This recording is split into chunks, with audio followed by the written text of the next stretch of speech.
important is health to you when you travel? I also have this cat pillow with me because she's traveled the world with me the most. She's been my bestest travel buddy. She's been to Japan and Thailand and Bali and Singapore and Korea. So she's seen a lot, and she's seen me in bad shape as well.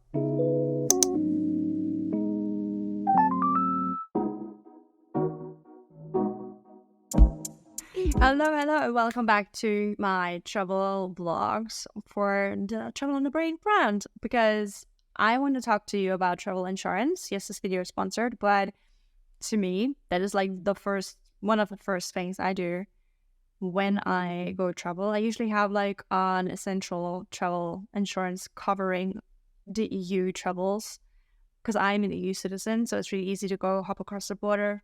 It's free, don't have to have any visa whatsoever. Just go anywhere. But like your national insurance, and I'm German, so we are obligated to have health insurance, and it's not cheap. Everybody has to have travel insurance in Germany. If you don't, you get fined heavily, and you still have to pay it if they catch you. So yeah, and I am very liable to get sick. I get all of the things all the time. I have not the strongest immune system, and so I have extensively used my travel insurance, domestic and abroad. And so I wanted to talk to you about it, because there's so many people that tell me I'm always healthy. Like, I don't need travel insurance. How do you know that you don't get into an accident that somebody else caused? Or maybe you being dumb, or maybe having bad luck. Maybe it rains and you fall and you like slide down a canyon, whatever, or like get hit by a car, or like a flying chicken. Because you don't know. How do you know? And also when you travel, there's such a thing as Montezuma's Revenge, as Balling Belly, as Traveler's Diarrhea, where you get just so slammed and your body is just excreting everywhere. Mouth, butt.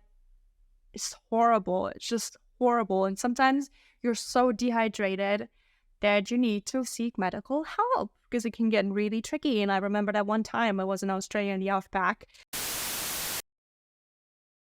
And this video is sponsored by Safety Wing, because they are made for digital nomads and long-term travelers, just generally travelers, and they encompass so much at such affordable prices that I use them a lot when I travel.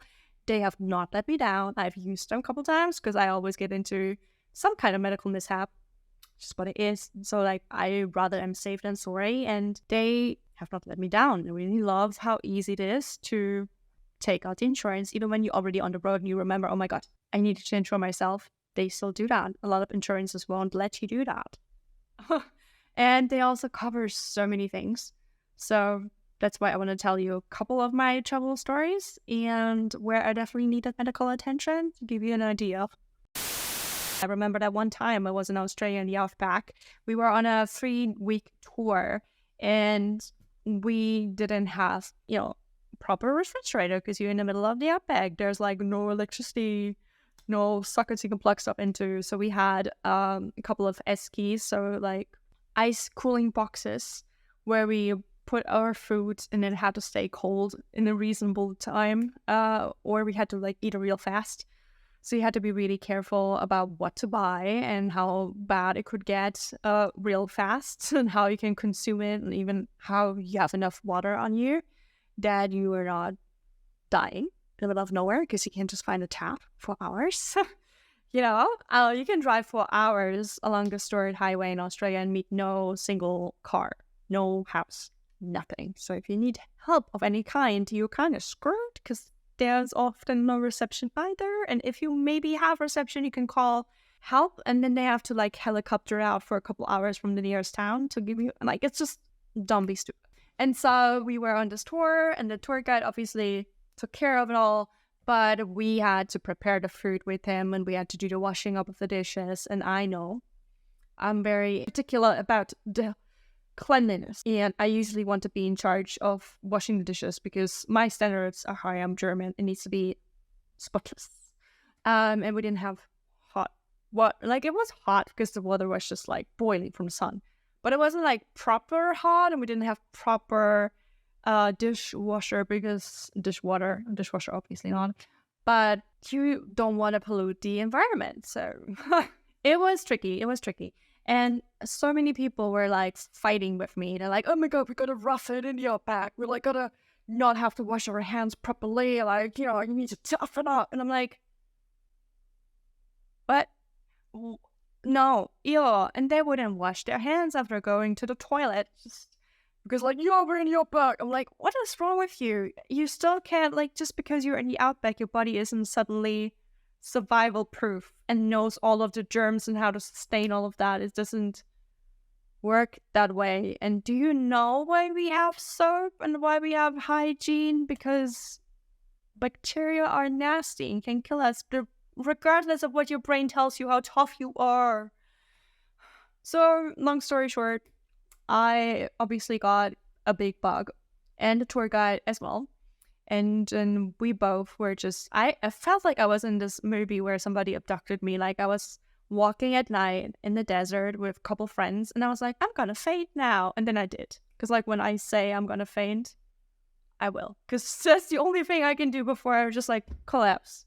Like a zombie. Like I just know when I'm about to faint. And usually people just laugh. And then I just like fall on my face. And then they're like, oh, it's so being so dramatic. And then I'm just completely passed out. Sometimes I can still hear things, but I cannot move my limbs. It's really scary. And then they were like freaking out. And then they were like grabbing me by the arms and like dragging me through the sand. And then like lifting me on the bed. Like it was just one of the very makeshift beds, like in a tent. And they just like put me there. Then every 2 hours I would wake up and like violently try to vomit, but I had nothing in my system anymore. But I would just like wake up, be like completely disoriented and like try to find a bucket, and then I would just like pass out again for a day. And that was horrible because I couldn't drink anything. Everything was repulsive. Horrible. Also the poor people who were with me, like nobody slept in my tent obviously because like that was horrible. But I was like, I told you. I told you. And so they were like, the next day, the tour guide had the same fate. She was mostly unconscious and just mostly vomiting and completely unfit to do anything. And then everybody was really upset because they were like, oh my God, I'm going to miss my plane. Like, I'm going to miss my bus. And nobody understood to maybe get help properly. We had one nurse and crew who then took it upon herself to call for medical attention, but we were far out from Alice Springs. We were like close to like the Uluru, like there was a resort, but they didn't have a doctor there, just another nurse. But we had to drive out at the edge. They didn't want to do that until it was like really serious, and they hooked me up on a drip, and then I was allergic to the drip, and everything got worse. And they were like really, really worried about me, but nobody would come and get me to the nearest town. They were like, no, we just gotta put her in a dark room with like scrambled eggs and a Gatorade and like leave her there. So I was there for a full day. Over a full day. And nobody came to help me. They were just looking and like, hi, are you alright? And I was just like, I don't know, like a zombie make noises or was just passed out, and they didn't care. And all the while the tour group had managed to get a different tour guide to calm down instead of medical help. No, I got a tour guide down who put them all in a different truck, and then they drove off to catch the buses and flights, leaving me and the tour guide behind. I was like, couldn't they have just gotten us with them to the town so we could also get medical help? No, they just left us. And fate would have it that just outside of that resort, their car would break down, and they all missed their flights and connecting buses, whatever, all of them. And then they would stand there stranded for 3 more hours or something with the new guide and with the new car, which was supposedly in order, but somehow magically broke down while I was completely unconscious. I was like, is that karma? I don't know. And then I remember at some point, the tour guide, who was still not well enough, like put me in her truck and drove me off to Alice Springs, where they also put me in a dark room with a Gatorade and left me. And then I don't know what happened with her. She definitely felt better enough to drive me. But yeah, they just left me there. And then I walked myself to the hospital because I was like red all over my body. Like I had dots everywhere because I was allergic to whatever they'd given me. And then I walked myself to the hospital and they were like, so are you insured? You need to give, you need to pay up front. So I was like, wait, what?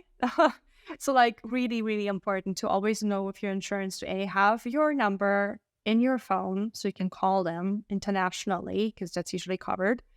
And usually international insurance is so much more cheaper than having a domestic insurance. And for me, it was so much more cheaper than being insured in my own country. And especially if you're traveling more long term, I always use specifically travel and health insurances that cover that. So that's why I always use like Safety Wing, which are made especially for digital nomads. And they were really, really great when it came to acting really fast when COVID hit, that they would take people and fly them home or like give them proper medical attention to act quick with COVID. They covered it really quickly, where a lot of insurances were waiting it out. They were like, we're not covering COVID. No, but they did. And they've always been so easy whenever I had to do a claim and just ask for money back. They were like, yeah, no problem, here it is. I'm like, what? Thank you. But it's so easy, so great. When you just need medical attention, you don't want to think about all of the things that you need to go through the red tape to get your money back or to get clearance. But it's always good to maybe just send them a quick mail or call up people to then ask who and what health provider is covered, because sometimes specialists aren't. But I found with like Safety Wing, they didn't really care that much about it. They were really just covering the costs. So often you have to pay up front and then you just send them the bill and the explanation and then they refund it. So it's always good to have like a travel fund for emergencies, always, anyway.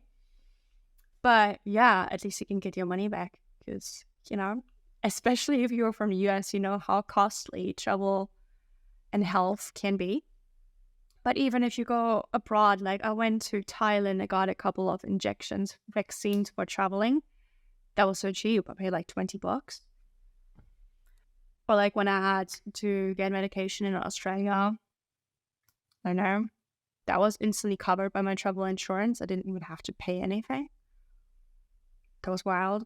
Or when I was on a cruise ship in the Caribbean and I got a big rash all over my body from touching some fish. Guess I was allergic. The crew doctor did not figure it out. He was like, here's some ointment, try that out. Didn't charge me at all either. I don't know how much of it was included in just being the doctor for the cruise ship. But he did ask for the insurance information. Didn't have to pay anything. And I got a lot of, like for instance, when I was studying in England, I got a whole treatment, hypersensibilization for my allergies. Didn't have to pay. My insurance just covered it. I went there every 2 weeks for half a year. Didn't have to pay because I was travel insured. I had 2 scooter accidents in Bali. That was covered. What else did I have? So many times, so many things. Oh my God. I feel like sometimes I collect hospital visits in every country. Like I walked myself also to Paddington Hospital in London because I was completely critically dehydrated. I didn't notice. I thought I had like something in my legs from being, what is it called? I only know the German word, thrombosis, where, you can get like blood clots in your legs from being stiff during the flight for a long time, and then that can lead to serious problems. But it turns out that I just didn't drink enough, and that was bad. But, I still walked myself to the hospital, and I got treated, but also thanks to the NHS, I didn't have to pay.